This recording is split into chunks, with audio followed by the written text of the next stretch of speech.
अजीम बेटे का, अजीम माँ का है आज प्यारा वो एक जहां का। अजीम बेटे का, अजीम माँ का है आज प्यारा वो एक जहां का। जन्म भी इसका है एक नेमत, ये सच नजर हमको आ रहा है। ऐ मेरे रहबर, ऐ मेरे कायद, ऐ मेरे रहबर, ऐ मेरे कायद। सदा जियो तुम, सदा जियो तुम, सदा जियो तुम।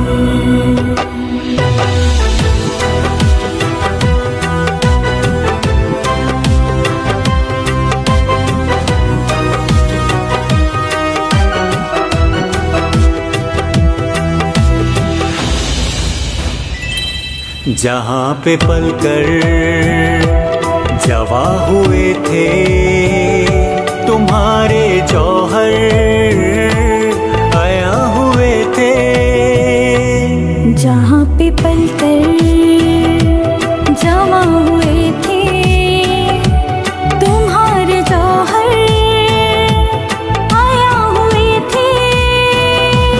गली तुम्हें वो याद कर रही है, वो घर तुम्हें फिर बुला रहा है। ऐ मेरे रहबर, ऐ मेरे कायद, ऐ मेरे रहबर, ऐ मेरे कायद। सदा जियो तुम, सदा जियो तुम, सदा जियो तुम।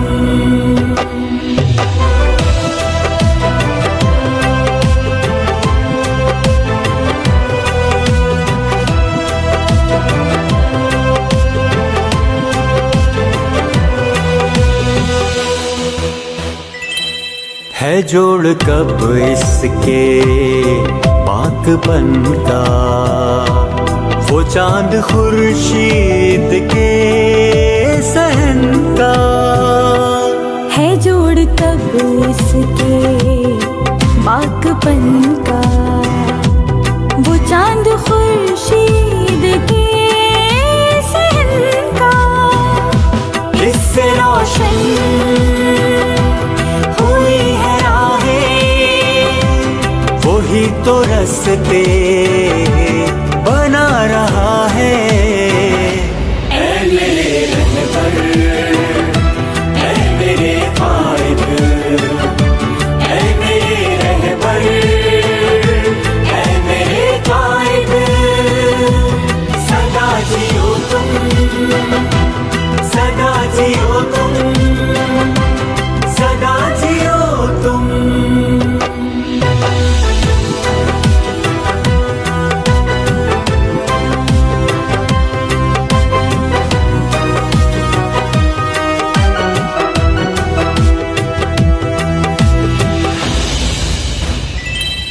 लबों पे सबके पुकार तुमसे है, जुल्मते शब की हार तुमसे।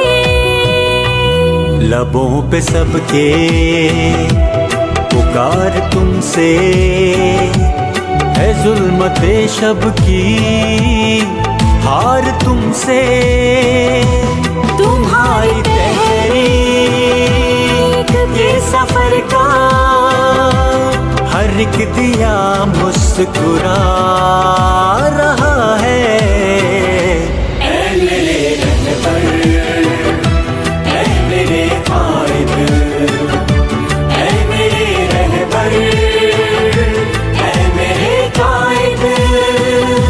दुआ है सबकी, सदा जियो तुम, दिलों के आंगन में खुश रहो तुम।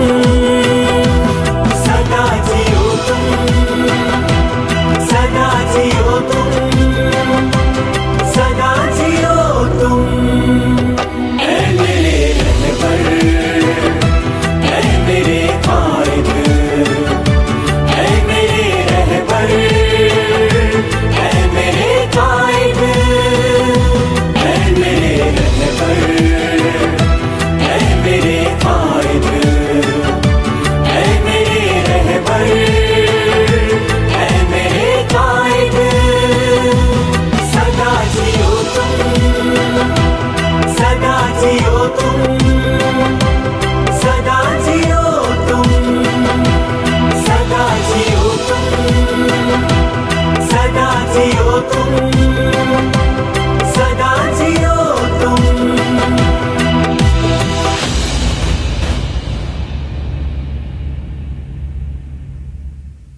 बिस्मिल्लाहिर्रहमानिर्रहीम। तमाम सुनने वालों को और देखने वालों को राब्ता कमेटी की तरफ से बहुत बहुत आदाब। और जनाब अख्तर हुसैन भाई को बहुत बहुत आदाब। आज बहुत अहम मौजू पर हमने वीडियो ब्रीफिंग रखी है राब्ता कमेटी ने। लेकिन उससे पहले हम उस अपने अहम मौजू पर जाएं। मैं तमाम अहबाब का, वफापरस्तों का, माँ बहनों का, बुजुर्गों का शुक्रिया अदा करना चाहता हूँ जिस तरीके से उन्होंने हफ्ता तशक्कुर मनाया। क़ायद जनाब अख्तर हुसैन के बाइज़्ज़त बरी होने की खुशी में भरपूर अंदाज में हफ्ता तशक्कुर मनाने पर न सिर्फ कराची बल्कि नवाबशाह, हैदराबाद, सक्कर, मिरपुर खास, टंडलाया, टंडजाम, सकरन, उमरकोट, पता नहीं कौन कौन से इलाकों में, टंडो आदम, सांगड़ और पंजाब के इलाकों में, सिंध के मुख्तलिफ मजीद इलाकों में, सूबा सरहद और अपने बलूचिस्तान में भी साथियों ने अपने अपने तौर पर, और दीगर मज़ाहिब के जो लोग हैं उन लोगों ने भी अपने अपने तौर पर हफ्ता तशक्कुर मनाया।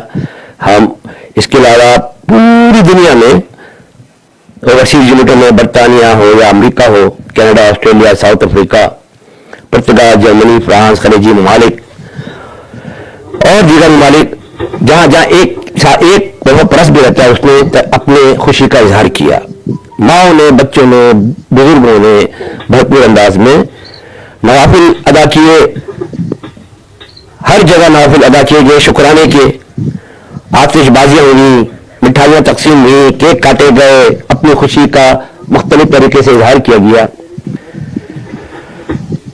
अल्लाह ताला का हम शुक्र अदा करते हैं। और इस तरह से दुनिया को दिखा दिया कि एमक्यूएम के कारकुनान और महाजोर समेत तमाम महरूम मुस्लिम अवाम आज भी शीशा दीवार की तरह क़ायद तहरीक जनाब अख्तर हुसैन के साथ है। एक दफा फिर उन सब का राब्ता कमेटी की जानिब से, क़ायद तहरीक की जानिब से, तमाम मजलूमों का जो दीगर तंजीमों से ताल्लुक़ रखते हैं, चाहे बलोच हो, सिंधी हो, पंजाबी सराइकी हो या क्या नाम है पश्तून हो, गिलगिती हो, बल्तिस्तानी हो, सबका मैं मशकूर हूँ दिल की गहराइयों से। क़ायद तहरीक को, क़ायद तहरीक जनाब अख्तर हुसैन भाई को एक दफ़ा फिर उनकी जीत पर, कौम की जीत पर मुबारकबाद राब्ता कमेटी की जानिब से, पूरी कौम की जानिब से पेश करता हूँ। अब मैं असल मौजू की तरफ आता हूँ। मेरी माँ बहनों, बुजुर्गों, तहरीकी साथियों, वफापरस्तों, हमदर्दों, बिलखुसूस कराची में रहने वालों, हैदराबाद में रहने वालों, बिलखुसूस कराची में, कराची के बासियों, कराची के लोकल्स, क्या कहते हैं उर्दू लोकल्स को, कराची के मकामी अफराद से मैं मुखातिब हूं। और मैं मकामी और गैर मकामी का पहले फर्क बता दूं, उसके बाद मैं अपनी बात आगे बढ़ाऊंगा।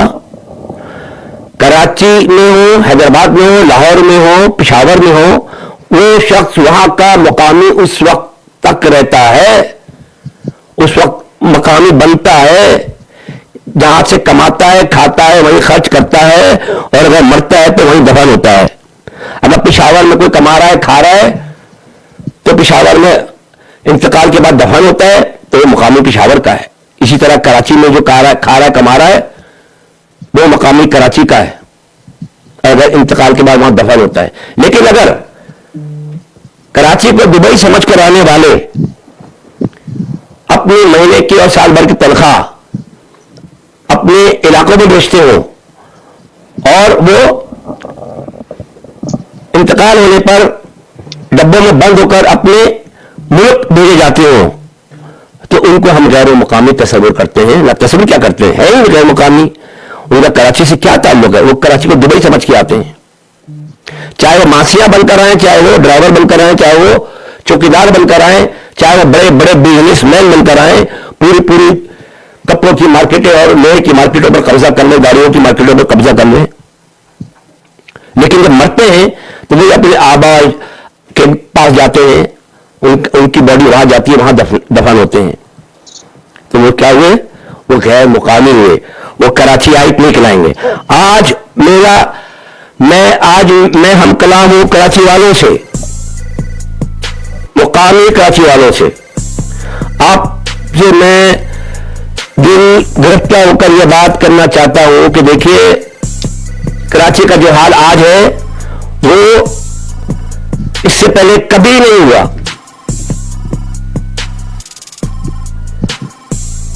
इसकी बहुत सारी वजूहात हैं, उन वजूहात में भी आऊंगा इशारतन किनायतन, लेकिन असल मौजू पर मैं रहना चाहता हूं कि कराची में जिस तरीके से स्ट्रीट क्राइम्स की जो बीमारी फैल गई है, खुलेआम दिन दहाड़े बिना खौफ व खतर वारदातें हो रही हैं, इससे पहले कभी इतनी ज्यादा नहीं होती थी। पहले तो ये देखा गया कि बैंकों में और दुकानों में लूटामारी होती थी, चोरी होती थी, रात को घरों में, बड़े बड़े घरों में डकैतियां पड़ जाती थी। आज तो कराची उनके लिए वो बन गया है, क्या नाम है, सोने की चिड़िया बन गया है, दरख्त से गिरा हुआ फल बन गया है। उठाओ, खा लो, लूट लो। शहर की तमाम सड़कों पर हर इलाके में शहरियों को लूटा जा रहा है। हत्ता के गलियों के घरों के सामने मासूम शहरी खड़े होते हैं अपने घर के गेट में, उनको लूट लिया जाता है। शहरी जरा से भी मजामत करें तो उन्हें बेदर्दी या सफाकी से गोलियां मार दी जाती हैं।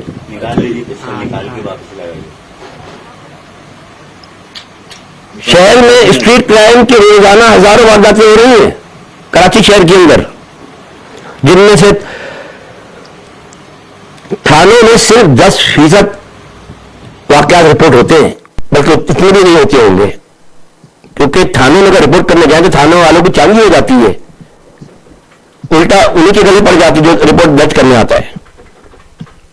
सीपीएफसी की भी रिपोर्ट मौजूद है जो पुलिस के दावों की तरदीद करती है।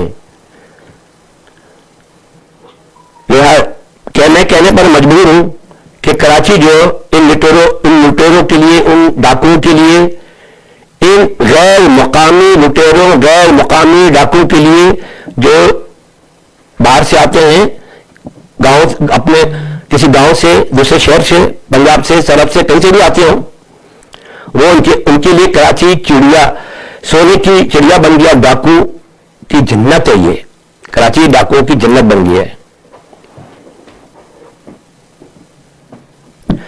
अब तो कराची के शाहराहों पर रोजाना रात को सड़कों पर बाकायदा नाके लगाकर एक ही वारदात में, एक सिंगल वारदात, 1 घंटे के अंदर 100 लोगों को लूट लिया जाता है।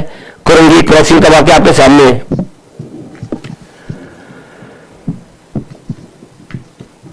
मैं इसकी रिपोर्ट आपको अभी वीडियो के जरिए दिखाऊंगा, लेकिन इससे पहले मैं आपके सामने एक बात कहना चाहता हूं। अभी मैं एक बात कहना चाहता हूं कि देखिए, ये रिपोर्ट मैं अभी थोड़ी देर बाद दिखाऊंगा आपको, थोड़ी देर के बाद दिखाऊंगा आपके सामने। मैं अल्ताफ भाई की दिली कैफियत बयान करना चाहता हूं। सबसे पहले, जब से इन वाकयात में तेजी आई है, अल्ताफ भाई बहुत ज्यादा परेशान है, गमज़दा है।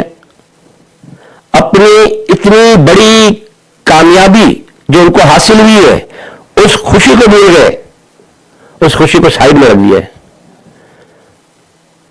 बहुत दुखी है।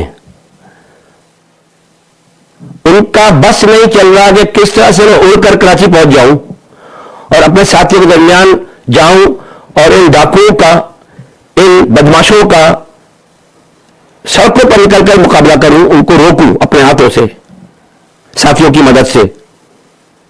लेकिन मोहब्बत साथियों, आप खुद बताएं कि हम अल्ताफ भाई को यहां से कैसे जाने दें। कायदे तहरीक को खोना तो नहीं चाहते। कायदे तहरीक यहां पर भी कैद बंद जैसी जिंदगी गुजार रहे हैं।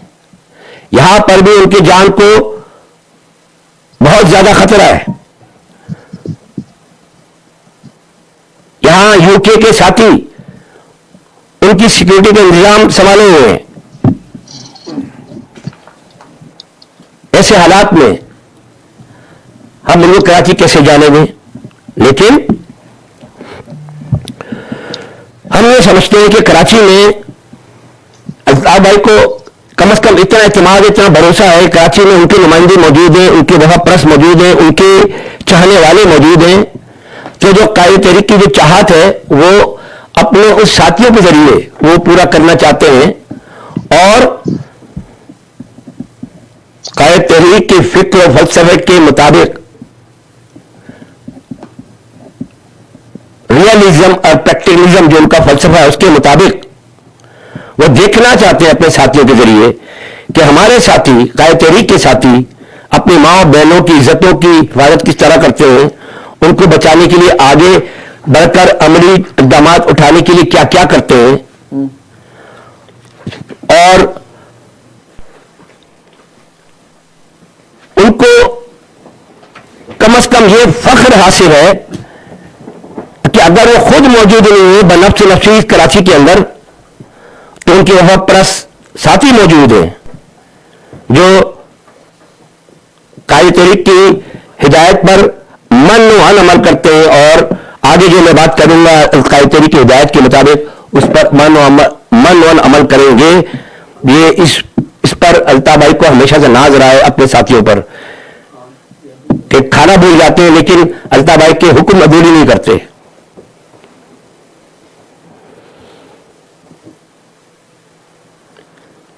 तो मैंने आपसे अभी बीच में एक बात की थी कि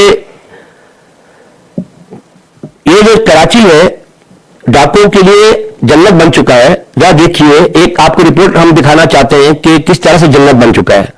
जरा रिपोर्ट मुलाजा फरमाइए। जी नंबर 1।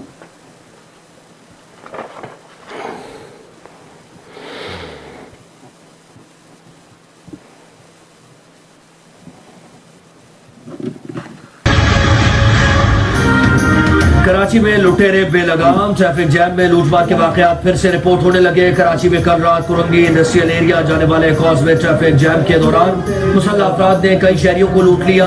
कराची स्ट्रीट क्रिमिनल्स के लिए जन्नत बन गया। पुलिस बेबस। रवा साल के सिर्फ 1.5 माह में स्ट्रीट क्राइम की वारदातों में साफी और पुलिस एहलकार समेत 13 अफराद जान से जा चुके हैं जबकि 80 जख्मी हुए। यौमिया कराची के शहरी 145 मोटरसाइकिल से महरूम हो जाते हैं। वजीर आला सिंध ने तशवीश का इजहार तो किया लेकिन वजह खराब मईशत को करार देकर जान छुड़ा ली।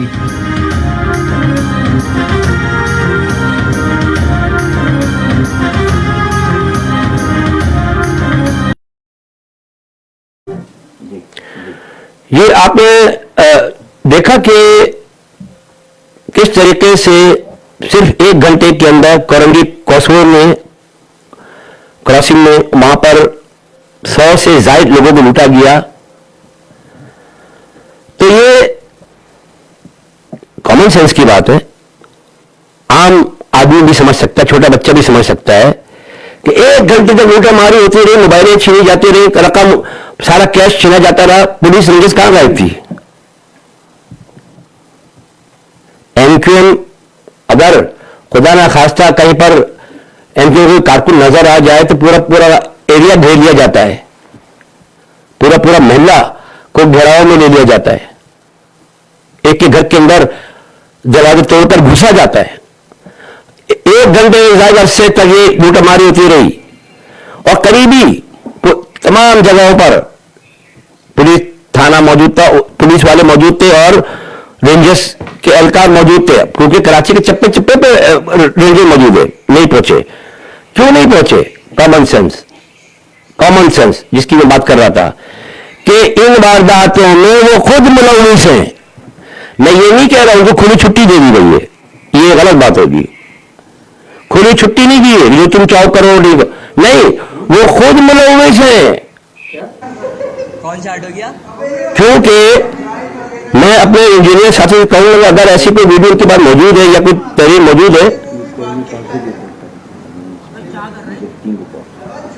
तो इसमें आप जरूर ये दिखाएं कौम को कि कई जगहों पर रेंजर पुलिस वाले बराह रास्त यानी कि पकड़े गए और आवाम ने आम दागू समझकर वो पकड़ा, कूटा लगाया और उसको थाने के हवाले कर दिया। पता लगा ये रेंजर वाला था, ये पुलिस वाला था। तो ये उनको ये नहीं दे रहे, रास्ता नहीं दे रहे कि आप लूट लो, वो खुद लूटा मारी में मुलविस हैं। उनके भाई बंदे हैं ये सारे, उनका हिस्सा है, बराह रास्त फिजिकली मौजूद है उसके अंदर। एक जियो न्यूज की रिपोर्ट है, जरा मैं अपने ये साथी से कहूंगा जरा दिखाएं ताकि लोगों को समझ में आए कि क्या कुछ हो रहा है कराची के अंदर। रिपीट कर। और उसके बाद मैं दिखाऊंगा कि शहरियों के तासुरात जो टाइम जब कराची में आया है, शहरियों को तासुरात जरा देखिएगा आप। जो लोग लुटे हैं उन लोगों के तासुरात देखिएगा वो क्या कह रहे हैं। कराची में ये भी इसके बाद देखिएगा। स्ट्रीट क्रिमिनल्स ने नाका लगाकर शहरियों को लूट लिया। मुतासरा शहरी के मुताबिक कम से कम 100 लोगों को मुलजिमान लूट कर फरार हो गए हैं। शहर में क्राइम की वारदातों से मुतल्लिक मजीद तफसीलात जानते हैं जियो न्यूज के नुमाइंदे कमर अली मस्तोई से। कमर बताइएगा शहर में दीगर वारदातें और इस वारदात के हवाले से क्या तफसील है? देखिए जी, कोरोंगी काज़वे जो है वो यहाँ पर गाय बगाए इस तरह की वारदातें होती हैं, लेकिन इस बार जो है वो ये बड़ी वारदात हुई है। मुतासरा शहरी जो उसमें मौजूद था, जैसे ये लूटमार हुई है, उसने बताया कि तकरीबन 8 से 10 मुलजिमान थे जिन्होंने 100 तकरीबन लोगों को जो है लूटा है। काफी देर तक ये मुलजिमान जो है नाका लगाकर जो है कोरोंगी काज़वे पर लूटमार करते रहे, लेकिन पुलिस जो है वो दूर दूर तक नजर न आई। वारदात के बाद जब मुलजिमान फरार हो गए उसके बाद पुलिस आई, रिवायती कार्रवाई हुई, लेकिन ताहाल 24 घंटे गुजर गए हैं, इस वाक़े में मुलविस किसी मुलजिम को गिरफ्तार नहीं किया गया। तमाम पुलिस का कहना है कि वाक़े के बाद जो है वो कोरंगी इंडस्ट्रियल एरिया थाने की ये हदूद है उसके SHO को मुअत्तल कर दिया गया है, लेकिन अभी तक जो है वो 100 में से कोई एक शहरी भी कोरंगी इंडस्ट्रियल एरिया थाने में वाक़े का मुकदमा दर्ज करने के लिए नहीं आया। शहर में जो लूटमार की वारदातें हैं वो बढ़ती जा रही हैं। शहर में गुज़िश्ता 50 दिनों के दौरान जो है वो मुतअद्दिद वारदातें हुई लूटमार की। 17 तारीख को जो है वो साइट एरिया में मुलजिमान ने जो है वो एक पत्ती के गोदाम में लूटमार की है और इसके दौरान जो है मुलजिमान जो है वो 80 लाख मालियत की जो है वो पत्ती लूटकर फरार हो गए। इसी तरह की दीगर वारदातें जो है वो शहर में हो रही हैं। 50 दिनों के दौरान मुलजिमान ने जो है सैकड़ों गाड़ियों से शहरियों को महरूम किया है, सैकड़ों मोबाइल फोन से महरूम किया है और ये वारदातें रोज बरोज बढ़ती ही जा रही हैं। वारदातें रोज बरोज बढ़ती जा रही हैं। कमर अली मस्तोई इस हवाले से आगाह करने पर बहुत शुक्रिया।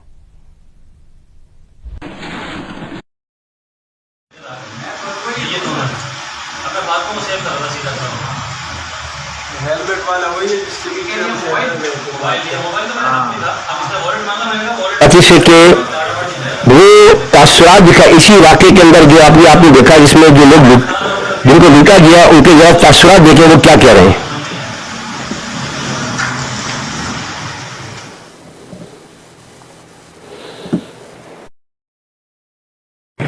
हम लोग जा रहे थे रोड के दूसरी दोनों साइडें ब्लॉक थी और रोका गया 10 से 12 लोग थे जो दोनों साइडों को प्रॉपर ब्लॉक करके लूट रहे थे। और मैं इसलिए टाइम बता सकता हूँ क्योंकि मैंने अपने इस फ़ोन से 15 पे कॉल की है, 8:33 पर मैंने कॉल की है। पुलिस का कहीं कोई नामो निशान नहीं था और इन्फिनिक्स मोबाइल छीना गया है और दर्जनों की दर्जनों गाड़ियाँ मुतासर हो रही थी। लोग पीछे तक रोड जाम था, ये रोड भी जाम था, दूसरा रोड भी जाम था और वो डाकू तसल्ली से लूट रहे थे। और ये कोई एक दिन का काम नहीं है, ये रोजाना की बुनियाद पे होता है। ट्रैफिक पुलिस वाले दिन में लूट रहे होते हैं, रात को डाकू लूट रहे होते हैं। रात को पुलिस का कहीं कोई नामो निशान नहीं होता। 10 से 12 लोग थे, बाकायदा बड़े वेपन भी थे, छोटे वेपन भी थे, क्लाशन भी थी और पिस्टल भी थे। लेकिन मैं सिर्फ और सिर्फ ये कहना चाहता हूँ कि मुतासरीन की तादाद लातादाद है, बहुत सारे मुतासर थे। अभी एक पुलिस वाले इंस्पेक्टर साहब कह रहे थे कि कोई मुतासर नहीं है। मैं कहता हूँ कि यहाँ गाड़ियों की गाड़ियाँ लूट रही थी, मैंने खुद देखा है, मैं खुद लूटा हूँ। तो ये कह रहे हैं कि मुतासर कोई नहीं है। अगर ये अपने फ़राइज़ सर अंजाम नहीं दे सकते तो वो अलग बात है। साहब कितने लोग थे? 7-8 लोग थे भाई। 7-8 लोग थे। तो यहाँ पूरा ट्रैफिक जाम किया था उन लोगों ने? पूरा ट्रैफिक कोई नहीं आ रहा था, जो आ गए वो फंस गए, जो उधर से बेचारे भाग गए। कम से कम कितने अपराधों को लूटा है उन्होंने? तकरीबन 100-18 लोगों को लूटा है भाई।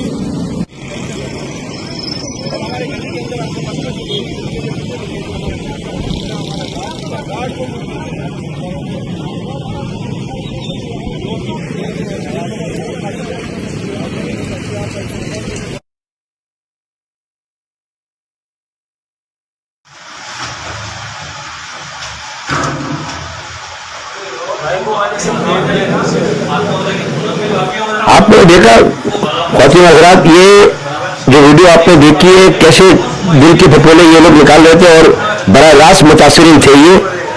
अब मैं एक और चीज आपको दिखाना चाहता हूँ जिसमें इसी हवाले से एक और रिपोर्ट है, जरा ये साथी करूँगा कि जरा वो भी दिखा दें प्लीज, ताकि मैं बात को आगे बढ़ा सकूँ।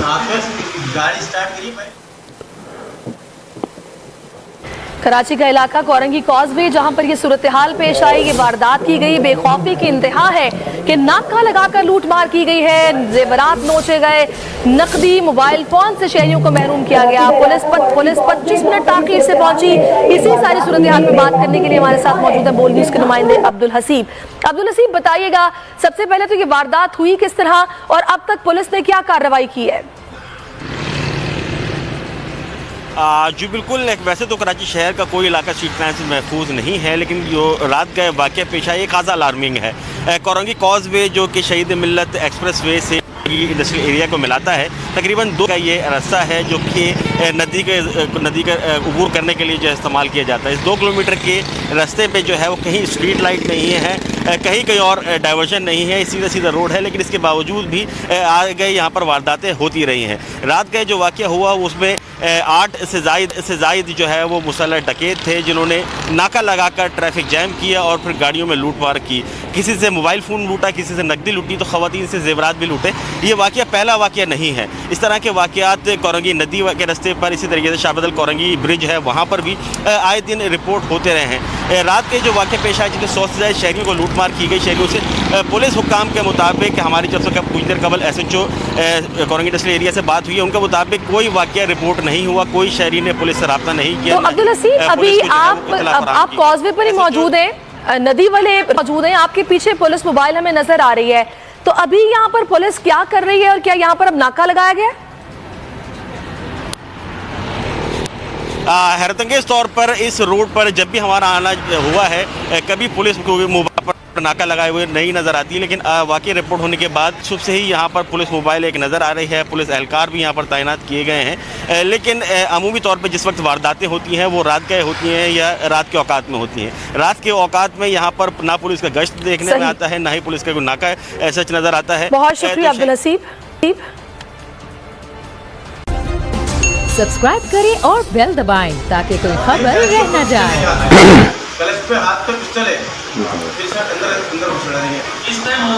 आपने तफसील देखी किस तरीके से लोगों ने तफसीलात बताई है। मैं आपके सामने ये बात कहना चाहता हूं कि हुकूमत सिंध क्या कर रही है,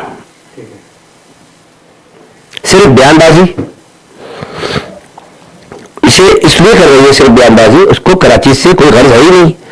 जिस तरीके से मैंने आपसे शुरू में अर्ज किया, आपको मैंने मुकामी और गैर मुकामी का फर्क बताया। मुझे ये बताइए, मुझे बताया खुदा न खास्ता वो जो वजीर आला सिंह ने, क्या नाम उनका, मुराद अली शाह, किसी वजह से अभी पिछले दिनों क्या नाम है उनका, कल परसों इंतकाल हो गया, क्या नाम है, रहमान मलिक साहब का, राजून, अल्लाह ताला उनको उनकी मग़फ़िरत करे।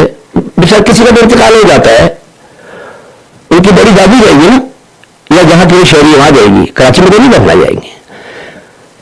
किसी भी रिश्ते का नाम ले लें आप, किसी MPA का नाम ले लें, सिंधी MPA का, वो क्या करेगा जब वो उसका खुदा न खास्ता इंतकाल हो जाए तो उसकी बॉडी कहां जाएगी, उसके आबाई गांव जाएगी, कराची में नहीं दफनाएगा। तो वो क्या हुए, मेरे फॉर्मूले के तहत गैर मुकामी। तो जो मैं ये कह रहा हूं हुकूमत सिंध से बयानबाजी कर रही है, इसे कराची की सूरत को गल रही है, इसकी यही तो वजह है कि वो सबके सब वज़ीर आला सिंध से लेकर सारी ब्यूरोक्रेसी वजारतों में जितने हैं, अभी मैं रेंजर्स की बात नहीं कर रहा, रेंजर्स तो है टोटल गैर मुकामी, उनको तो वहां के ना सिंधी आती है ना उर्दू आती है, तो पता नहीं किस एलियन लैंग्वेज में बात करते हैं, पंजाबी में, पश्तो में, पता नहीं किस में बात करते हैं। मैं अभी बात कर रहा हूं इलेक्टेड मेंबर्स की, जो अपने आप में सिंध का बासी कहते हैं। सिंध का बासी कहते हैं, कराची का नहीं। स्ट्रीट क्राइम पूरे सिंध में नहीं हो रहा है, कराची में हो रहा है। तो वो क्या हुए, गैर मुकामी। लिहाजा इस बात का ख्याल रखिएगा, आगे भी थोड़ी सी बात करूंगा इन गैर मुकामियों के लिए। तो आपको मैं एक चीज और दिखाना चाहता हूं। एक डीआईजी साहब थे, ये आपके पास है, एक डीआईजी साहब थे, उन्होंने मीडिया पर एक बयान दिया था, स्क्रीन शॉट है उसका, होगा देखिएगा। हुकूमत सिंध ने ये स्ट्रीट क्राइम, ये स्ट्रीट क्रिमिनल और डाकू सब गैर मुकामी है, उन्होंने ये बयान दिया था, गैर मुकामी है। वो डीआईजी थे, मीडिया पर बयान दिया था, तो उनको हुकूमत सिंध ने उस ओहदे से हटा दिया। याकूब मिराज नाम था शायद उनका।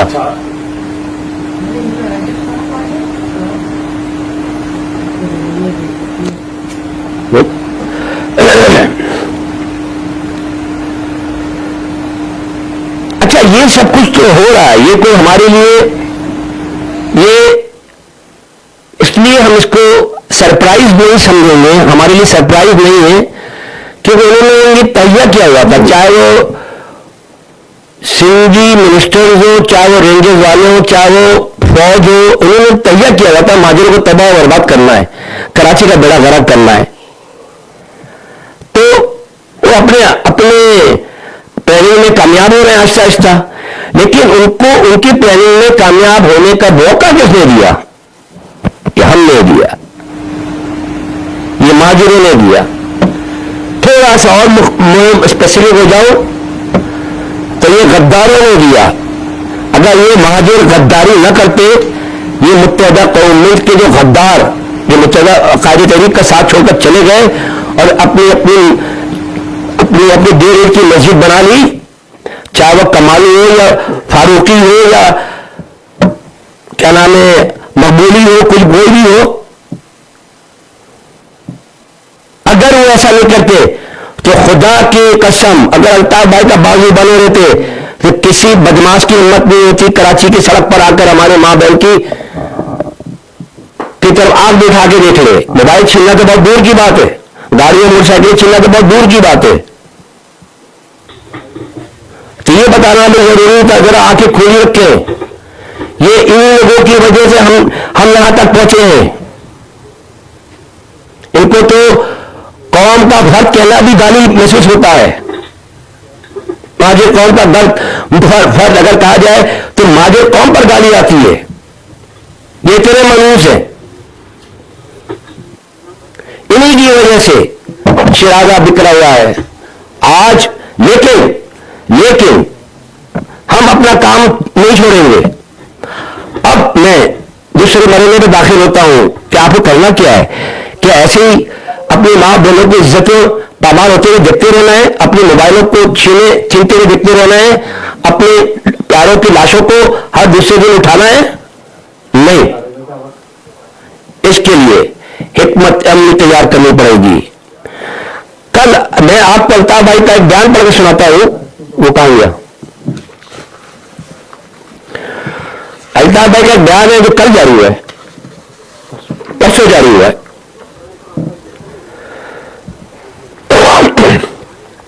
कराची में स्ट्रीट क्राइम्स में नित्य और मासूम शहरियों को जिस तरह लूटा जा रहा है, उनकी जानें ली जा रही हैं, इस पर मेरा दिल खून के आंसू रो रहा है। ये अल्ताफ भाई कह रहे हैं अपने बयान में, मेरा कलेजा फट रहा है। आज मुझे अपने कराची में न होने का शिद्दत से एहसास हो रहा है।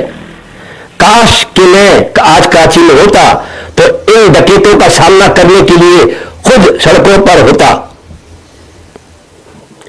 स्ट्रीट क्रिमिनल से शहरियों को बचाने के लिए अता भाई आगे कहते हैं, स्ट्रीट क्रिमिनल्स से शहरियों को बचाने के लिए हुकूमत सिंध, पुलिस और रेंजर्स मुकम्मल तौर पर नाकाम हो चुकी है। लिहाजा मैं कराची के अवाम से दर्दमंदाना अपील करता हूं कि वो इन सफाक लुटेरों से अपनी जान और माल और इज्जतों को महफूज रखने के लिए अपनी मदद आपके तहत अपनी गलियों में गेट लगाएं और अपने हक के दिफा के लिए आईन और कानून के मुताबिक असला के लाइसेंस बनवाएं। देगी कायदे तहरीक पॉलिसी। गद्दारों, तुम अपने मजे लूटते रहो, हम अपना काम करते रहेंगे। सिंध हुकूमत के एहलकारों, गैर मुकामियों, तुम अपने जेब भरते रहो, हम अपना काम करते रहेंगे, आखिरी दम तक करते रहेंगे। अरे अल्ताफ हुसैन के चाहने वाले जिंदा हैं, उसी उन्हीं सड़कों पर, उन्हीं गलियों में मौजूद हैं। वो अलग बात है, आपको नजर नहीं आते, वो हमारी हिकमतअमली है कि आपको नजर नहीं आते।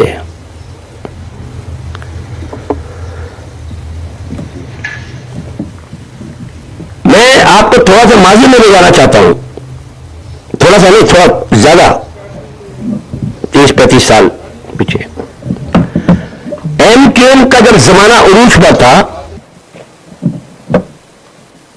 एमक्यूएम के जमाने में कराची में शहरियों ने अपने अपने इलाकों में, गलियों में हिफाजती गेट लगाए थे। ये जो 15-16 साल के, जो 20 साल के जो हमारे साथी हैं, बच्चे, नौजवान, उनको शायद उनके बुजुर्गों ने बताया होगा, उन्होंने अपनी आंखों से नहीं देखा होगा। तो ये हमने गेट लगाए थे, अपने शहर को महफूज किया था, अपनी गलियों को महफूज किया था। लेकिन पीपल्स पार्टी की हुकूमत ने पुलिस और रेंजर्स के जरिए ये तमाम हिफाजती गेट हटा दिए, तोड़वा दिए और अल्टीमेटम दिया था कि रेंजर्स ने अल्टीमेटम दिया था कि 48 घंटे के अंदर ये सारे 72 घंटे के अंदर ये गेट सारे अपने अपने इलाकों से अलग कर दो, निकाल दो, तोड़ दो, बाहर फेंक दो, सारे गलियां खोल दो, वरना हम खुद आके तोड़ देंगे। और उन्होंने ऐसे ही किया। क्यों?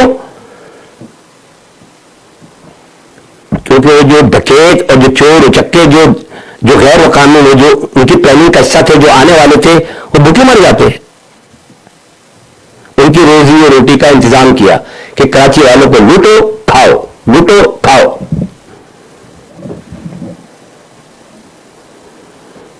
लिहाजा ये भी आप एक हमारा, अभी आप देख रहे हैं स्क्रीन पर, एक इसको रोक के रखिएगा जरा, ये वापस दिखाइएगा दोबारा। ये स्क्रीन पर आप देख रहे होंगे कि गेट लगाओ, लाइसेंस बनाओ, ये हमारा नारा बन गया आज का। ये हैशटैग चल रहा है और बहुत ऊपर तक जा चुका है। जरा ये हैशटैग दिखा दीजिएगा दोबारा। गेट लगाओ, लाइसेंस बनाओ, गेट लगाओ, लाइसेंस बनाओ। अब ये हमारा मोटो है, यही तरीका है अपनी हिफाजत करने का। अब हम इससे 2 कदम और आगे बढ़ते हैं। कैसे करेंगे आप ये? गेट लगाओ, लाइसेंस बनाओ, ये कैसे करेंगे?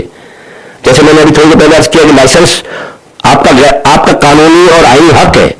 इस्लाम और हर मजहब के नुक्ते नजर से अपनी जान बचाने का सबको हक है, लिहाजा इस हक से आपको कोई महरूम नहीं कर सकता। लाइसेंस बनवाएं, असली का लाइसेंस, टीवी लाइसेंस की बात नहीं कर रहा मैं, असली का लाइसेंस बनवाएं। और अगर जरूरत पड़े घर की चीजों को, फालतू चीजों को बेच दें। माजी में ताबाई ने कहा था टीवी बेचो, VCR बेचो, असला के लाइसेंस बनवाओ। इसको लोगों ने दूसरे नजर से देखा और दहशतगर्द करार दिया कि टेररिज्म फैला रहा है। हाँ, अपनी जान की हिफाजत करना अगर टेररिज्म है, इस टेररिज्म की हम तबलीग करेंगे, मजीद तबलीग करेंगे। अपनी माओ की, अपनी बहनों की इज्जत की हिफाजत करना अगर टेररिज्म है, तो हम इस टेररिज्म को ज्यादा से ज्यादा फैलाएंगे। कराची के शहरी रोजाना लूट रहे हैं। डाकू और स्ट्रीट क्रिमिनल्स को लाखों रुपए दे रहे हैं, अपनी पॉकेट से लाखों रुपए वो लूट के एक एक मिनट में चले जाते हैं। डाकुओं को रोजाना लाखों रुपए देने से बेहतर है मेरे भाइयों, मेरी बहनों, मेरे बुजुर्गों, कायदे तेरी अल्ताफ हुसैन भाई के चाहने वालों, उनको लाखों रुपए देने से, मोबाइल देने से, जान देने से बेहतर है आप आपस में जमा होकर अपनी हर गली में हिफाजती गेट लगाएं। जो अभी आपको हमने अपना मोटो बताया, अपना वो बताया, एक स्लोगन दिया हमने आपको, ये पॉलिसी है, एमक्यूएम की पॉलिसी आ गई आपके पास, कायदे तेरी की पॉलिसी आ गई कि अगर आपको अपनी जानों को बचाना है, स्ट्रीट क्राइम से बचना है, लाखों रुपए को लूटने से बचाना है, जानों को बचाना है, तो आप क्या करें, हर गली में हिफाजती गेट लगाएं। कम से कम गलियों में घर के दरवाजे पर लूटने से तो महफूज रहेंगे। तो घर पे आप दाखिल हो रहे थे, लूट गए। आप देखिए अभी एक हमें वो वीडियो नहीं मिल सकी, वो आप लोगों ने सोशल मीडिया में देखी होगी, कश्मीर रोड का वाकया है कि एक खातून शॉपिंग करके घर आई, गाड़ी से उतरी और मोटरसाइकिल सवार आया, उसने अस्त्र से लूटना शुरू किया, शोर मचा, बेटा घर के अंदर से बाहर आया, बेटे को मां के सामने शूट कर दिया, बेटा वही जमीन पर गिर के तड़प के मर गया, शहीद हो गया। ये सब ने देखा है, और अगर नहीं देखा है तो तलाश करें वीडियो को। मां के सामने बेटा तड़प के जान देता है। घर के गेट पर अगर ये बैरियर होते तो क्या वो डाकू आ सकता था? और मजे की बात यह है कि वो डाकू पुलिस वाला निकला। जब उसको पकड़ने के लिए गए, जब पुलिस गई पकड़ने के लिए तो पता लगा उनका पेटी बंद निकला वो। तो ये बहुत सारी मिसालें, क्या क्या आपको बताऊं, क्या क्या रोना रो। नहीं ये निकाल लेती। तो मेरे कहने का मकसद है कि आप आईन और कानून के तहत अस्त्र के लाइसेंस बनाएं और अपनी हिफाजत खुद करें, किसी से डरे नहीं। मैं चाहूंगा कुछ नुकात मुस्तफा भाई के पास हैं, मुस्तफा भाई अपने नुक्ते को जरा बयान करना, फिर मैं अपनी बात को आगे बढ़ाऊंगा। मुस्तफा भाई।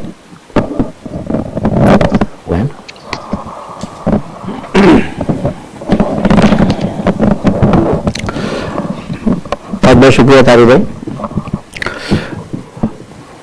वाजिबुल एहतराम बानी कायद तरीक जनाब अल्ताफ हुसैन, अरकान राब्ता कमेटी और तमाम साथियों को जो इस वीडियो ब्रीफिंग को देख रहे हैं, सबकी खिदमत में आदाब।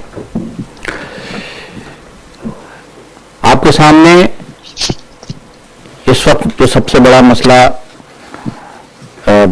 हमारे शहर को, हमारे घर को और घर वालों को जो दरपेश है, वीडियो ब्रीफिंग इसी हवाले से आप लोग देख रहे हैं। और हमने यहाँ जो कुछ बताया अभी तक, ये तो सिर्फ 1% भी नहीं है, 99% से ज्यादा तो आप लोग खुद कराची में रहने वाले, बसने वाले खुद रोजाना इस गुंडागर्दी से, इस सफाकी से, इस बर्बरियत से, स्ट्रीट क्रिमिनल्स की दरिंदगी से आप लोग खुद रोजाना झेल रहे हैं, उसको भुगत रहे हैं, उससे गुजर रहे हैं और रोजाना अपना मालो मता आप खुद लुटवा रहे हैं। आपके सामने ये सब कुछ सूरत हाल है और जो बेबसी की जो सूरत हाल है वो आपके सामने है। जैसे तारिक भाई ने आपको खुद ये बताया कि किस तरह से शहर में हो रहा है, तो और कोरंगी का एक वाकया जिसकी वीडियो भी आपने देखी, रिपोर्ट्स के वहां बाकायदा सड़क पर किस तरह से लूटमार की गई और कहीं कोई पुलिस का कोई नामो निशान नहीं था। जिस तरह अक्सर शहरियों से पैसे ऐंठने के लिए ये इल्जाम लगाकर कि कहीं किसी ने ड्राइविंग करते हुए शराब नोशी तो नहीं कर रखी है, शहरियों के मुंह सूंघे जाते हैं। इसी तरह से सिंध के मुख्तलिफ शहरों में, कराची में हमारे कारकुनों को सूंघा जाता है। कहाँ एमकेएम के कारकुनान मौजूद हैं, कारकुनान न मिले तो उनके भाइयों रिश्तेदारों तक को ले जाया जाता है। तो जो पुलिस रेंजर और इदारे इनके कारकुनों को सुनते फिरते हैं, उन्हें शहर की हर सड़क पर, हर नाके पर, हर इलाके में ये जो दिन दहाड़े और रोजाना शाम और रात को ये जो लूटते हुए लोग, ये क्रिमिनल्स नजर नहीं आते।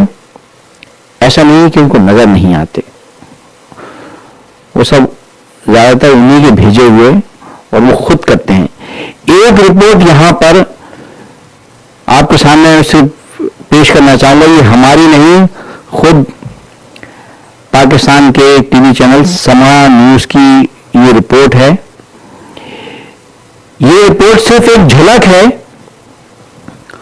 और जो कुछ इस वक्त कराची शहर में हो रहा है उसका सिर्फ एक पहलू है, जिससे आप अंदाजा लगा सकते हैं और बखूबी समझ सकते हैं कि ये वारदातें कम होने के बजाय बढ़ क्यों रही हैं, और कैसे शहर के लोग इन हालात से दो चार हैं। जरा ये मैं ये साथी से गुजारिश करूंगा कि आपको समा न्यूज की रिपोर्ट दिखा दी, इसको जरूर देखिए, जरा गौर कीजिएगा इस रिपोर्ट पर। और अभी खबर यह है कि कराची पुलिस का एक और अफसर डकैतियां कराने और डाकुओं को तहफ्फुज फराहम करने में मुलव्विस निकला। अदालती पेशकार भी पैसों के लिए जाली कागजात पर खतरनाक मुजरिमों को रिहा कराने के धंधे में लगे हुए हैं। ये तहलका खेज इंकशाफात डकैतियों में मुलव्विस मुलजिमान ने दौरान तफ्तीश किए हैं। इसी पर रिपोर्ट तैयार की है शाहनवाज अली कादरी ने, आपको दिखाते हैं।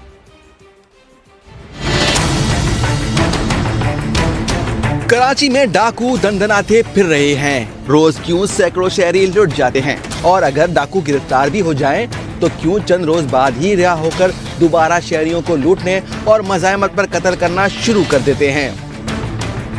हमने वारदातियों का खोरा ढूंढने की कोशिश की तो डकैतों का ताक़ुब हमें एक पुलिस अफसर तक ले आया। जी हाँ, AVLC में तैनात एहलकार ASI खिजर हयात कई बरसों से वारदातें कराने में मुलव्विस निकला। AVLC के ASI खिजर हयात की डकैतियां कराने में मुलव्विस होने और डाकुओं को तहफ़्फ़ुज़ देने का इंकिशाफ इसकी सरपरस्ती में काम करने वाले गिरफ्तार मुलजिम ने किया। खलील अहमद नामी मुलजिम इससे पहले 8 बार गिरफ्तार हो चुका था और हर बार खिजर हयात के सिस्टम की वजह से छूट जाता था और फिर डकैतियां शुरू कर देता था। मेरा नाम खलील अहमद वल हबीब रज़ा खान है और मैं तकरीबन 1990 से मैं डकैतियों की वारदातों में मुलव्विस हूँ। ACLC का एक ऑफिसर है, खिजर हयात नाम है, वो उसने कहा कि मैं तुम्हें फुल सपोर्ट दूंगा, शेल्टर दूंगा, तुम मेरे साथ काम करो। उनके पास पिस्टल हैं बहुत सारी, तो वो हमें पिस्टल देते थे कि तुम्हें पिस्टल अपने पास रखो और इन डकैतों को प्रोवाइड करो, जब भी इनको ज़रूरत पड़े दो। और जब वो वारदात करके आते थे फिर पिस्टल 8,000 रुपये रेंट चार्ज करते थे। वो अगर उनकी गाड़ी यूज़ होती थी उस गाड़ी के अलग पैसे लेते थे। जो हमारे साथी थे डकैत, उसमें अली सूर थी, रिजवान, सफदर और सुहेल, ये लोग फायरिंग करने में बिल्कुल भी दरीग नहीं करते थे। अक्सर बेशतर ही फायर करते थे मज़ाहिमत पर और लूटे बगैर निकलते नहीं थे वापस उस जगह से जहाँ जाते थे। लूटने के बाद हम सीधा जाते थे खिजरात के बंगले पे, वहीं पर हम डिस्ट्रीब्यूशन करते थे आपस में कि किसको कितना हिस्सा मिलना है।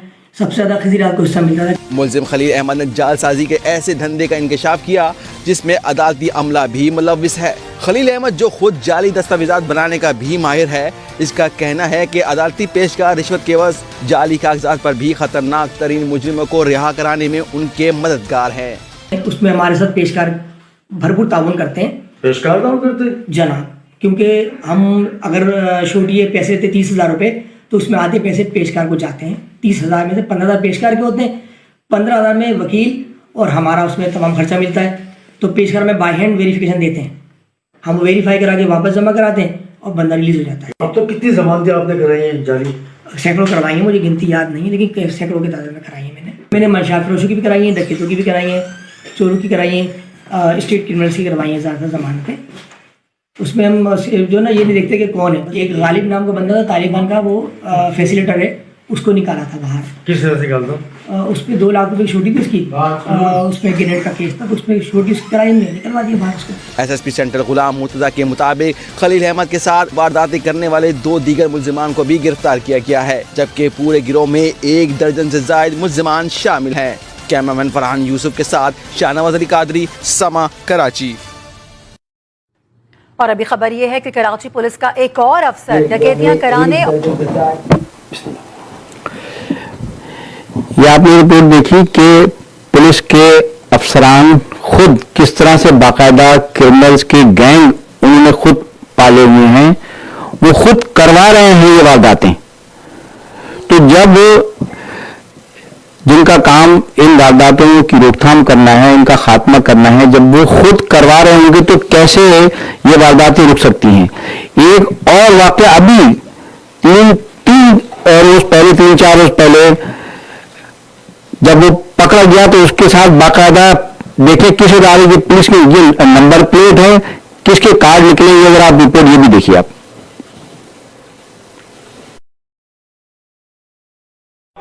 क्या नाम है आपका?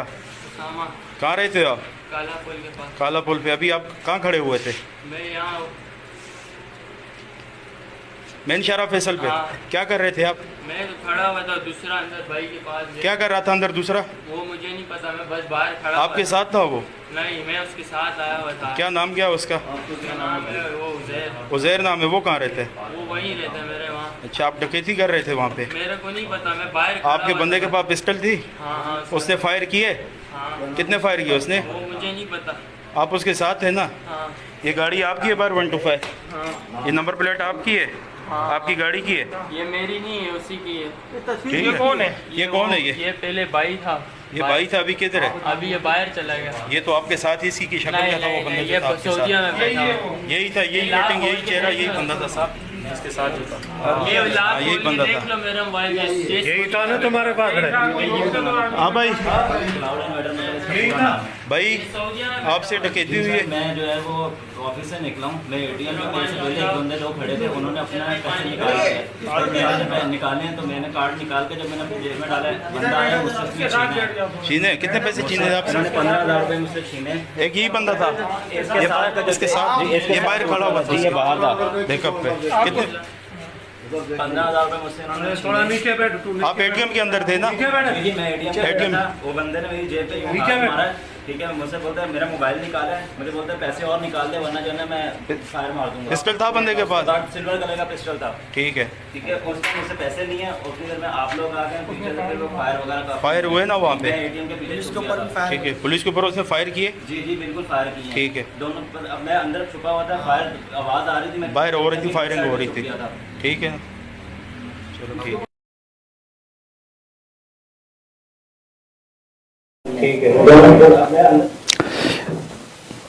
ये आपने देखा, ये हो रहा है शहर में। नंबर प्लेट आपने देखी गाड़ी की और कार्ड देखा, तो ये वो सब जिनका काम है क्रिमिनल्स को पकड़ना, शहरियों की जान माल का तहफ़्फ़ुज़ करना, वो खुद करवा रहे हैं, कहीं खुद कर रहे हैं। और कितने वाकयात ऐसे रिपोर्ट हो चुके हैं, रिकॉर्ड पर आ चुके हैं कि पुलिस और रेंजर्स के एहलकार ही जो है उसमें मुलव्विस पाए गए हैं, पकड़े गए हैं। लिहाजा अभी जैसे तारिक भाई ने कहा, ये सब जो कुछ हो रहा है तो इनसे बचने के लिए जो काली तरीके अल्ताफ से हमने बयान दिया और अभी तारिक भाई ने भी जिसकी डिटेल बताई, अब यही हमें करना चाहिए। बाकी तो हमें कोई तहफ़्फ़ुज़ करने के लिए, हमारी जान और माल का तहफ़्फ़ुज़ करने के लिए कोई नहीं आएगा, ना किसी ने अब तक किया है। अगर कर चुके होते, करना चाहते तो कर सकते थे।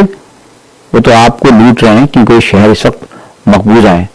तो सोचिए कि वक्त की ज़रूरत क्या है। बहुत बहुत शुक्रिया।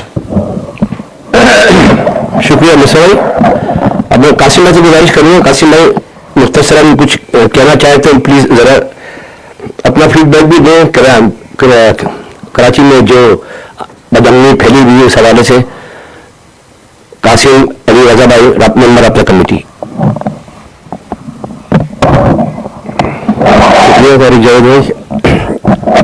वाजिबुल सब एहतराम मोहतरम कायद तहरीक, बानिया कायद तहरीक जनाब अल्ताफ हुसैन भाई, इस वीडियो ब्रीफिंग को देखने वाले बुजुर्गों, माओ, बेटियों, बहनों, नौजवान तहरीकी साथियों, आदाब अर्ज़। बहुत तफसील से कराची का लोहा आपके सामने पेश किया गया है और कराची के अवाम किस तरह अदम तहफ़्फ़ुज़ का शिकार है, उसकी एक एक तफसील सबूत और शवाहिद के सामने आपके सामने पेश की गई है। असल बात यह है कि चोर लुटेरे कातिल सारे शहर के चौकीदार हुए हैं, जिनका काम शहरियों की जानो माल का तहफ़्फ़ुज़ करना है। वो शहरियों की जानो माल के इज्जत और आबरू के सबसे बड़े दुश्मन बन चुके हैं। यही नहीं कि सिर्फ स्ट्रीट क्राइम्स के जरिए कराची के शहरियों को लूटा जा रहा है, एक मुनज़्ज़म साजिशी मंसूबे के तहत कराची का सियासी, मुआशी, तालीमी और इक़्तिसादी कत्लेआम किया जा रहा है। मरदमशुमारी में कराची की आबादी को लिस्ट करके जो डाका डबजनी की गई वो आपके सामने है।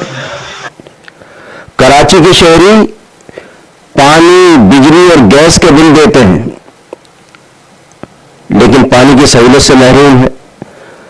बिजली और गैस की लोड शेडिंग का निशाना बने हुए हैं। ये भी कराची के साथ लूट मार का एक हिस्सा है। क्रिमिनल से, स्ट्रीट क्रिमिनल से कराची के शहरी बच जाएं तो रेंजर्स या पुलिस के हत्थे चढ़ जाते हैं, और उससे बच जाएं तो हुकूमत का शिकार बन जाते हैं। टैक्सों की मद में कराची के शहरियों को बिला जवाज लूटा जा रहा है और लूटा जाता रहेगा जब तक शहरी अपने हुकूक और अपनी जिद्दोजहद का इदराक नहीं करेंगे। कायदे तहरीक जनाब अल्ताफ हुसैन भाई और उनकी क़यादत में MQM सिंध के शहरी इलाकों के लिए तहफ़्फ़ुज़ की जमानत थी, और कायदे तहरीक जनाब अल्ताफ हुसैन भाई के खिलाफ रियासती सतह पर मुनज़्ज़म साजिश करके दरअसल सिंध की शहरी आबादी को अदम तहफ़्फ़ुज़ का निशाना बनाया गया है, ताकि कराची के शहरियों की जानो माल और इज्जत और आबरू को दिन दहाड़े बिना रोक टोक लूटा जाता रहे, और इस जुल्म बर्बरियत के खिलाफ, इस रियासती दहशतगर्दी के खिलाफ, इस क्रिमिनल स्ट्रीट क्राइम्स के खिलाफ सदाए एहतजाज बुलंद करने वाला कोई ना हो। लेकिन जिस तरीके से जराइम पेशा अनासर सरकारी सरपरस्ती में कराची के शहरियों को लूट रहे हैं, और लूट मार की यह वारदातें हर गुजरते दिन के साथ बढ़ती चली जा रही है, ऐसा लगता है कि कराची के शहरियों ने इसको अपना मुकद्दर बना लिया है, अपना मुकद्दर, अपनी किस्मत समझ लिया है। एक कायदे तहरीक जनाब अल्ताफ हुसैन भाई ने तो इस बुज़दिल कौम को बहादुर कौम बनाया था, और इतना बहादुर बना दिया था, इतना सियासी तौर पर शऊर दे दिया था कि कराची के शहरी हर जुल्म के खिलाफ, हर नाइंसाफी के खिलाफ, हर बर्बरियत के खिलाफ मैदान अमल में आकर एहतजाज किया करते थे।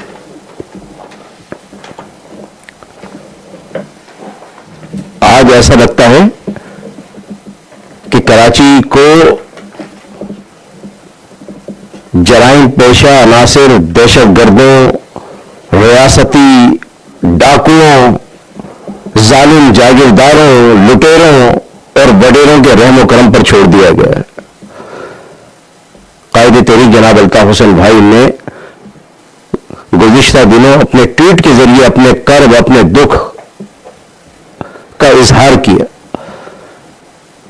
कि कराची में स्ट्रीट क्राइम्स की वारदातों में जिस तरह शहरियों की जान और माल और इज्जत और आबरू को निशाना बनाया जा रहा है, शहरियों को अदम तहफ़्फ़ुज़ का निशाना बनाया जा रहा है, अल्ताफ भाई उस पर बहुत ज्यादा दुखी है, और उस दुख और उस कर्ब का इजहार उन्होंने अपने ट्वीट में किया। लेकिन मेरी माँ, बहनों, बुजुर्गों, बिलखुसूस नौजवानों,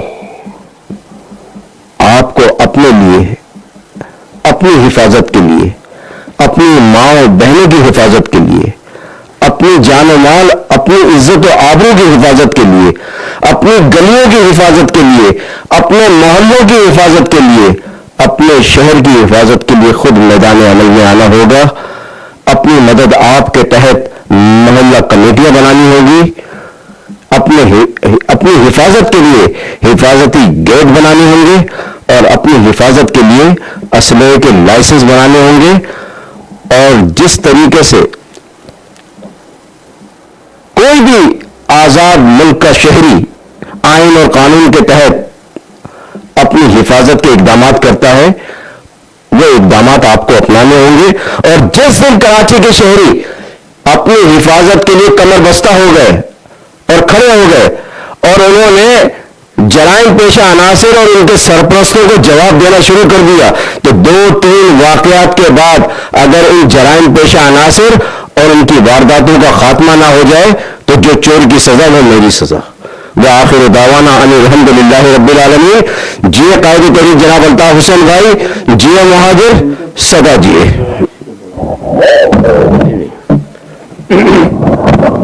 एक गिलास रही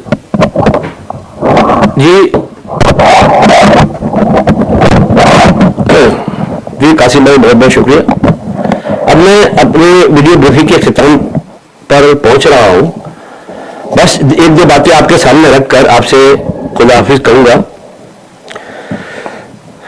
मेरी माँ, बहनों, बुजुर्गों, वो परस्त तरीके साथियों, वाजिब एहतराम, बहुत प्यारी प्यारी बाजियों, जो कि वो भी वफा परस्त बाजियों की, देखिए, और तमाम जो नौजवान हैं, छोटे छोटे बच्चे, उनको भी ये समझना है कि एक चिड़िया घोंसला बनाती है तो अपने घोंसले की हिफाजत करती है। एक चिड़िया जब घोंसला बनाती है, नाजुक सी एक अल्लाह ताला की मखलूक, लेकिन अपना पूरा दम खम लगा देती है उसकी हिफाजत में। क्यों? उसको पता है उस घोंसले के अंदर उसके छोटे छोटे से बच्चे हैं, तो वो अपने बच्चों की हिफाजत का इंतजाम करती है।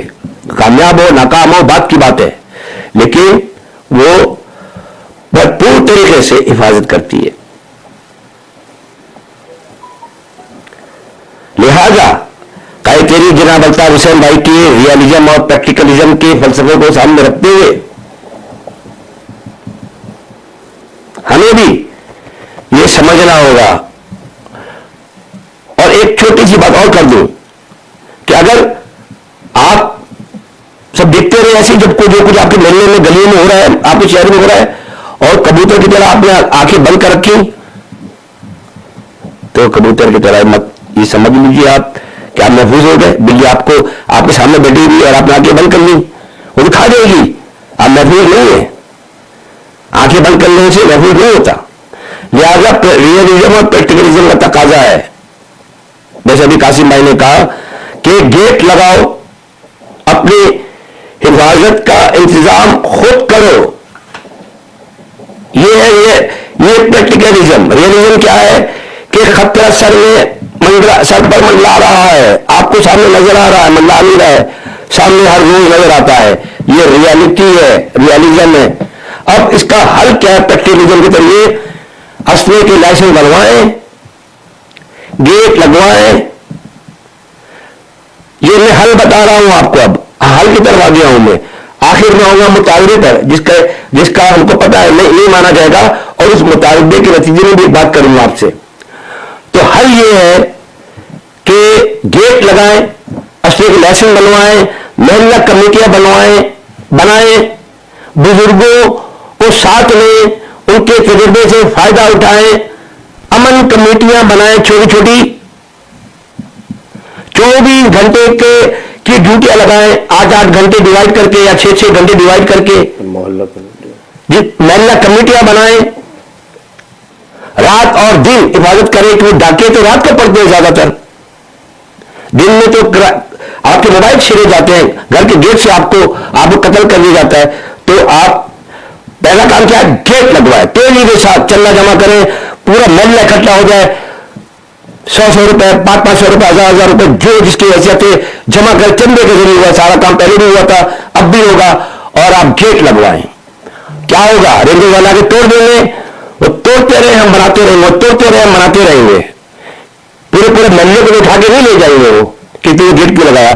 तो हल ये है, गेट लगाएं, असले के लेसन बनवाएं, मोहल्ला कमेटियां बनाएं, अमन कमेटियां बनाएं, ड्यूटियां तफवीज करें, आपस में कोऑर्डिनेशन कम्युनिकेशन का निजाम पैदा करें।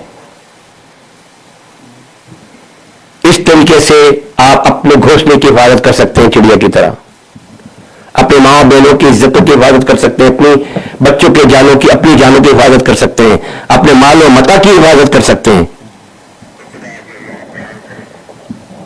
यह है प्रैक्टिकलिज्म। अब मैं आखिर मुतालबे पर आता हूं, उसके बाद आपको खुदा हाफिज कहूंगा। गैर मुकामियों को कराची से बाहर निकालो। पुलिस में जितने गैर मुकामी हैं, रेंजर्स तो है ही सारे के सारे गैर मुकामी, रेंजर्स को बॉर्डर पे भेजो, ये हमारा मुतालबा है, एमकेएम का मुतालबा है। पुलिस में गैर मुकामियों को बाहर निकालो और मुकामियों को भर्ती करो। ये मैं एक दायरे में रहकर बात कर रहा हूं। आगे आखिर में बस एक बात कहकर खुदा हाफिज कहूंगा आपसे। मुझे पता है ये मुतालबा पूरा नहीं होगा, उसका भी हल है हमारे पास। पुलिस में मुकामियों को भर्ती करो, और जो पुलिस और रेंजर वाले मुलव्विस से साबित शुदा, क्योंकि मैं एक बात आपको एक और बता दूं कि पिछले दिनों एक अदालती कार्रवाई हो रही थी, उसमें मैंने खुद पढ़ा है, उसमें जज ने कहा है, निशानदेही की है कि डाकू और स्ट्रीट क्राइम में पुलिस और रेंजर मुलव्विस हैं, उनके खिलाफ तहकीकाती कमेटी बनाओ, उनको पुलिस और रेंजर से फारिग करो। ये जज कह रहा है, अदालत के कमेंट से ये कहां मुंह की बातें पे रोके, किन किन हकीकतों से भागोगे। तो मैं ये कह रहा था कि मुकामियों को भर्ती करो, गैर मुकामियों को अपने अपने मुकाम पे भेजो। वो भी अपने इलाके में तो मुकामी होंगे ना, अपने मुकाम पे भेजो, और जो जराए में मुलव्विस, चाहे पुलिस हो, रेंजर्स हो, कोई भी हो, जहां जहां तक पैसे जाते हो, उन सबकी चेन बीनो और उन सबको कटोरे में लेकर आओ। कोई तो जज इंसान का बच्चा नजर आएगा, कोई तो जज में कोई नमक पैदा होगा इंसानियत का, शायद कि उसके दिल में उतर जाए मेरी बात। लेकिन मुझे पता है एस्टैब्लिशमेंट कराची को पिस के रखना चाहती है, दबा के रखना चाहती है। कराची के खिलाफ पहले दिन से उसने आवाज बुलंद की हुई, उनको खत्म करने का, उनको तकसीम करने का, तकसीम करने का, इनको इकट्ठा नहीं होने देना चाहती, माजूरों को मुत्तहिद नहीं रहना देना चाहती। लिहाजा हमारे मुतालबात मंजूर होने मुश्किल है। एक हल है कि पाकिस्तान 4 सूबों पर मुश्तमिल है, हर सूबे को आजाद कर दो। आजाद पंजाब, ये देखिए कैसे मार के बाद आई, ये आपने देखा सड़क पे।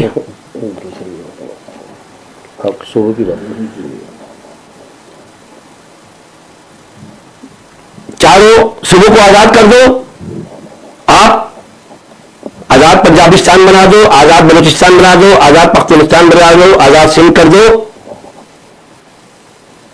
हम अपना नज्म व नस्क खुद संभाल लेंगे, फिर देखते हैं कौन सा गैर मुकामी आता है हमारे इलाकों के अंदर।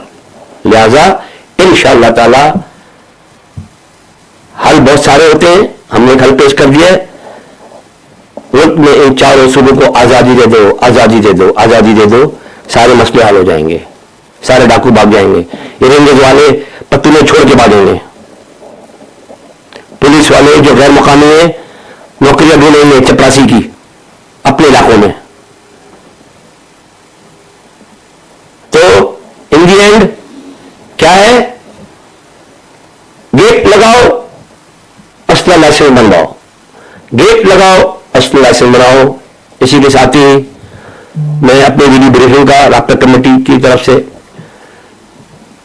इख्तिताम करता हूं। जेल माजिर, GA एमक्यूएम, GA अल्ताफ, सदर जी, सदर जी।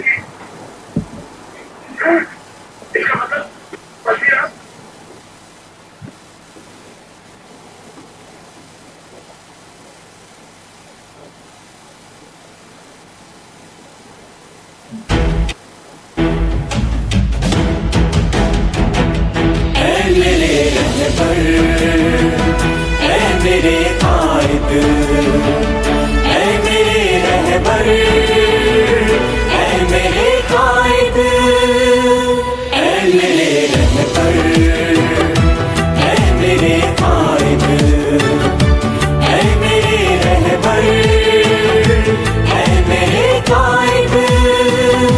दुआ है सबकी सदा जियो तुम, दिलों के आंगन में खुश रहो तुम, सदा जियो तुम, सदा जियो तुम, सदा जियो तुम।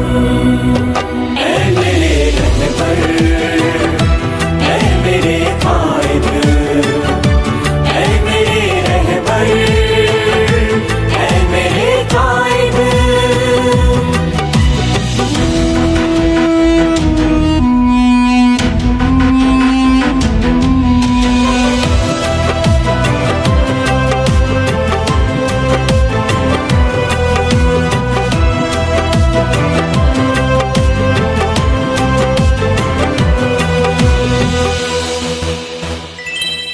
अजीम बेटे का, अजीम माँ का, है आज प्यारा वो एक जहां का।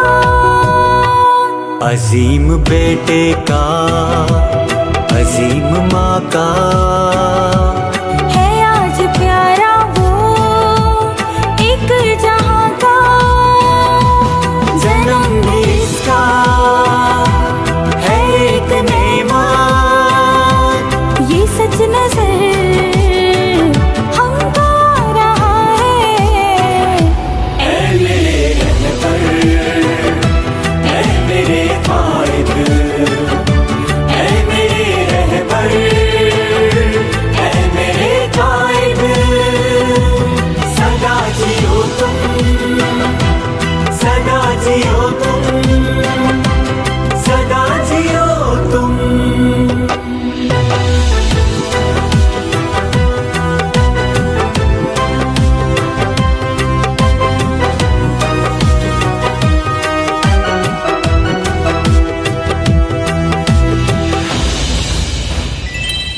जहाँ पे पलकर जवा हुए थे तुम्हारे जौहर आया हुए थे। जहाँ पे पलकर जमा हुए थे तुम्हारे जौहर आया हुए थे। गली तुम्हें वो याद कर रही है, वो घर तुम्हें फिर बुला रहा है। ऐ मेरे रहबर, ऐ मेरे कायद, ऐ मेरे रहबर, ऐ मेरे कायद। सदा जियो तुम, सदा जियो तुम, सदा जियो तुम।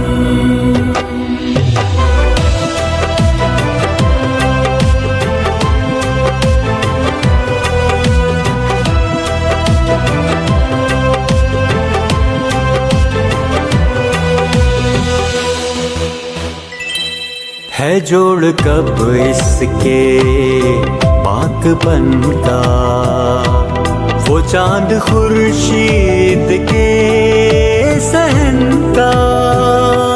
है जोड़ कब इसके बाकपन का, वो चांद खुर्शीद के सहन का। इससे रोशन हुई है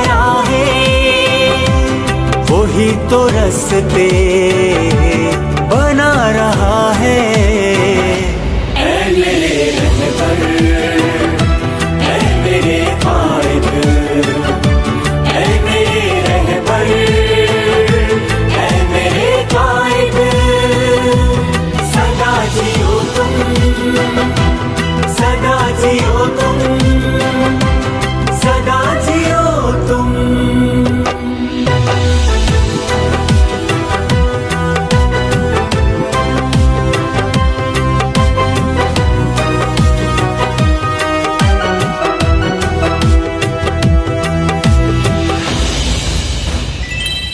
लबों पे सबके पुकार तुमसे है, जुल्मते शब की हार तुमसे।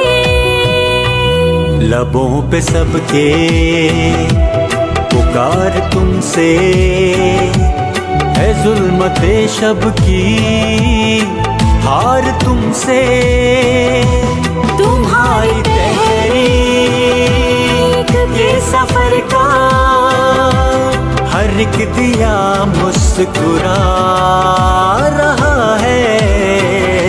ऐ मेरे रहबर, ऐ मेरे कायद, ऐ मेरे रहबर, ऐ मेरे कायद।